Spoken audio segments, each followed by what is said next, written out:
MHTET examination रसायनशास्त्र व भौतिकशास्त्र प्रश्न क्रमांक 21 ते 30. 21. या वायूस कुजक्या अंड्यासारखा वास येतो. उत्तर हायड्रोजन सल्फाइड H2S. 22. हवेतील हायड्रोजन सल्फाइडशी प्रक्रिया घडून चांदीच्या पृष्ठभागावर साखर जमा झाल्याने चांदीच्या वस्तू काही दिवसांनी काळ्या पडल्याचे दिसते. उत्तर सिल्वर सल्फाइड. 23.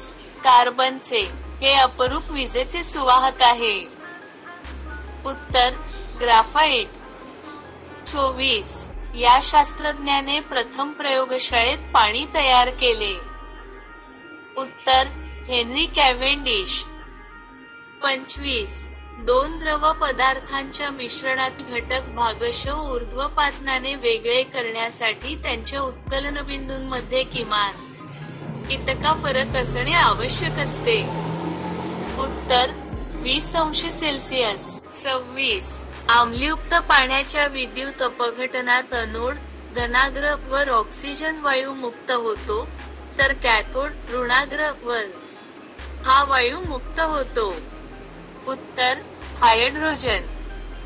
27. साखर कारखान्यात साखर तयार करताना पूर्वी विरंजक म्हणून प्राणीज कोळशाची पूड वापरली जाई, परंतु आता या विरंजकाचाच प्रामुख्याने उपयोग केला जातो. उत्तर सल्फर डायऑक्साइड. 28.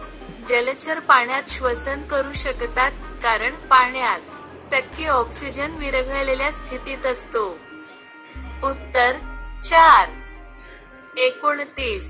वेल्डिंगसाठी वापरण्यात येणाऱ्या ऑक्सी ॲसिटिलीन मिश्र वायूच्या ज्योतीचे तापमान सुमारे इतके असते.